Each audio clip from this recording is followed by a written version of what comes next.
Ben Shapiro is going around giving his college speeches. The latest was at the University of North Carolina-Greensboro specifically, and this was part of the Young Americans Foundation, tours that he does. And he loves doing this because oftentimes there's a Q&A section. He and his crew have control of the mic. And so he likes to put out these videos where he engages in these debates where the students end up looking like they don't know what they're talking about. Well, he was challenged by a student recently in ways that were savory and unsavory. Without further ado, let's take a look. I'm a mathematician and a physicist here, a double major, and I also just won the most prestigious award in the country to pursue research at any institution I want, the National Science Foundation Graduate Research Fellowship. So I think I'm pretty, qualified to say that most of what you're saying is based on like old data. But my question to you, and so I want you all to like realize that last month, but sure.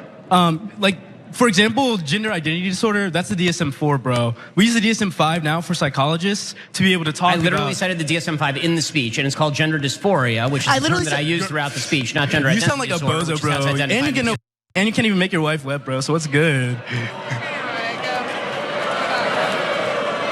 So, let me just say, the nice thing about having several small children, I don't feel the necessity to have my masculinity. If we're using a Western colonial idea of gender, then why should it apply? If we're using, because the gender binary is a Western colonialist framework of gender. You're right. Men and women don't exist in any other culture. No. Think about Native American. Nailed it. Third gender people. I'm not saying that. Third gender people exist in Native American societies, Western African societies, like Southern Native American societies, like Mexico. So in other places that are not white dominated, and like the United States or Europe. And so you're saying white, so non-white people. I'm a mathematician and a physicist. You cannot tell me. So I have a question. And also, you're not a biologist. So I have a question. I'm 20. As a mathematician and a physicist, what in the hell do you know about human biology? And you got your law degree from Harvard. What do you know about biology? So this is getting a lot of attention, mostly because of that very quick mention of Ben Shapiro and his inability to pleasure his wife or whatever. But I hate that because I actually learned something from that student that I didn't know before. And I think he's super smart and I think he was making great arguments. John, maybe you disagree with me, but I feel like even though it was funny, mentioning the wife stuff took away from a really interesting argument and smart argument he was making. What do you think? No, I actually thought you'd be on the other side of that. Yeah, no, I mean, it obviously felt good for their side, but no, I don't necessarily like, it's very easy to just insult someone. They do it constantly, and if he were to do it, his fans would applaud. This guy does it, and so their side applauds. That whole video, by the way, is a reminder to me of why so much of what passes for debate in the modern era, it's the worst, and it doesn't make our country any better. It is done as a branding thing. That is why he's doing this tour. For one, because he's being paid large amounts of money to bamboozle and delude young people into being supportive of low corporate tax rates, low individual tax rates on the wealthy, and for them to be obsessed with things that they know nothing about and aren't interested in learning about. That's what his job is. That's what he's paid for, and this is one tool of that. And while, yes, the student that's on the screen right now did make good points, that is irrelevant in this format. It doesn't do anything. None of those generally adults that are sitting on the floor cheering for everything Ben Shapiro says care at all. They don't actually care about gender, and while they are ignorant about it, they're not interested in learning. He just said those cultures are wrong biologically. Well, we're not talking about biology, we're talking about the social construct of gender, but Ben Shapiro doesn't know that, and they don't see any inconsistency in him saying, you're a mathematician, what do you know about gender?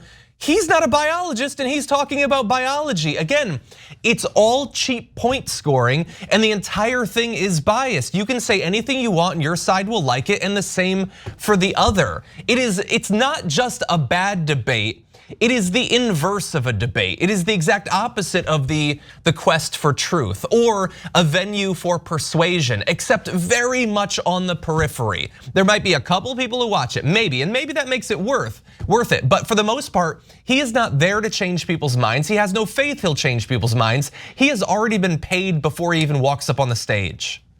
Yeah, look, I think that you make a few good points that I definitely agree with, but there's a overarching point you're making here that I do disagree with, right? And that's why as dumb as this story might seem on the surface, I think it's worthy of a discussion because it has to do with strategy. And look, we might differ, but here's what I think, and I want to hear your thoughts. So I debated Ben Shapiro, and I debated him in an environment where literally every single person in that audience, it was the Pennsylvania Chamber of Commerce, was not on my side. There was one moment in that debate where you hear someone in the audience cheering, literally one person, and it was Christian, my husband. So I didn't do that debate because I wanted to change the hearts and minds of the members of the Pennsylvania Chamber of Commerce. Of course, that's not gonna happen. The reason why I engaged in that debate was because whether we like it or not, Ben Shapiro has a massive following, a massive platform. And I don't think that all of the people who watch his show or listen to his podcast are ungettable.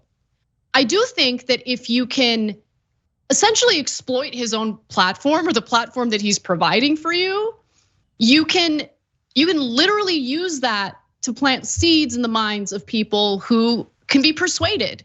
But you have to do it in a way that gives you the upper hand or puts you in a better footing than just someone who comes across as like, because when you start attacking him and insulting him in that way, right? Like, it's funny, I'm not taking away from that, but it automatically it sends the message that you can't win the argument by sticking to the points that you want to persuade people about. All you can really do is insult. And I hate that because that's not the case. I think that student was insanely smart. I learned something from him. So I actually appreciated those portions of the exchange. And so I don't know, like, do you hear what I'm saying or do you still disagree? Do you still think this is, because I do agree with your perspective on Shapiro and he does get paid for these speeches. So there's money to be made. That's part of the reason why he does it. But I think that you can kind of invade that for your own advantage. You get what I'm saying? Maybe a little bit. I find the entire thing just so disgusting. Even we agree on one micro point, which is when you just insult him, that's seen as stepping outside of what this is supposed to be about. Although again, like, it's such a biased playing field that we both agree maybe he shouldn't do that, and the other side won't like him for doing that. But it's not like Ben Shapiro is being respectful in this. So we identify this comment as being out of bounds. Ben Shapiro's entire purpose in being there is to deny the humanity of millions of people in this country alone. That is what he's there for. He is there to try to make sure that they receive no increased respect socially or legal recognition or protection, and that the protections or all of that they have now are stripped away. He wants that. But he gets to look respectful because he's the guy on the stage or whatever. And I agree with your point that I guess you can try to co-opt his audience a little bit, although no matter what you say, the fact that you're fighting with him gives his side what he wants. And it's really about the context of why is he doing this thing? Why is he going there to talk about this? Why are they always talking about gay Americans, trans Americans, these sorts of things? It is because so long as they are making politics a gladiatorial sport that is as far away from the money as possible, they are winning. Now, we do have to fight that battle because again, they're attacking people who need to be protected. We can't just ignore it. They're literally stripping away people's rights. They're outlawing reproductive rights and they're trying to push people in the closet and all that. But they also want to have that fight because they have been dispatched by billionaires to protect the establishment's economic clout, the unequal position that they have right now. And so long as we are arguing about CRT and trans unicorns and all that stuff, their billionaires are sipping whiskey and they're smoking cigars and they are not afraid at all of any new taxes or business regulations or anything. And Ben Shapiro is fully aware of that. That is what he has been tapped to do. Okay, so you're right about that, but I would argue that they're gonna do that no matter what. So whether we choose to debate them or engage with them, they're in on that fight because that is what they've been instructed and paid to do. And I think it's a problem to just let it stand without having a strategic response to it. I'm not saying don't have a response. I'm just wondering if this is the right one. Is showing up to the debate, like what if it had just been a group of 40, 70-year-old conservatives who were there to watch Ben Shapiro? And what if all of his viewers tuned in and nobody was arguing with him, and he was just doing his same rapid speech, no affect, sociopathic rants, and there's no one who engages with him? How boring would that be? Maybe it's worth a try.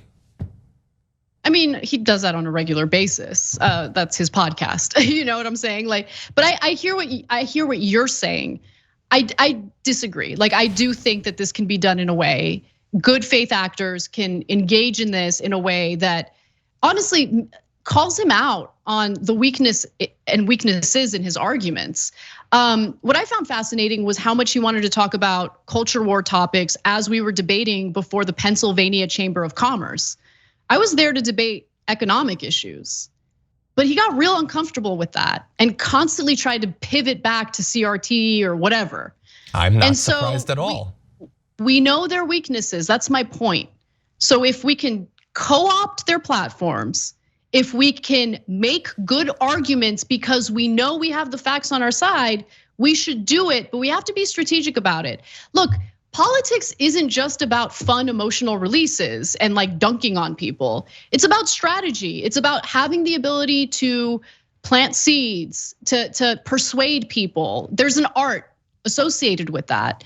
And I think like the left, we're a little too self-indulgent sometimes with like let's make fun of these people, let's insult them, let's call them names. Great, I'm sure that makes you feel awesome. I'm sure you get that, endorphin rush on Twitter when you do it. But let's also get smart about what we can do to, again, take advantage of their platforms, take advantage of their large audiences to make arguments against what they're saying, to point out their weaknesses.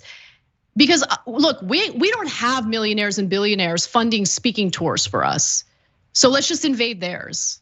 And I might be wrong, maybe it has no effect, but I'm willing to try it. We just gotta be smarter about it. Thanks for watching The Young Turks, really appreciate it. Another way to show support is through YouTube memberships. You'll get to interact with us more. There's live chat emojis, badges.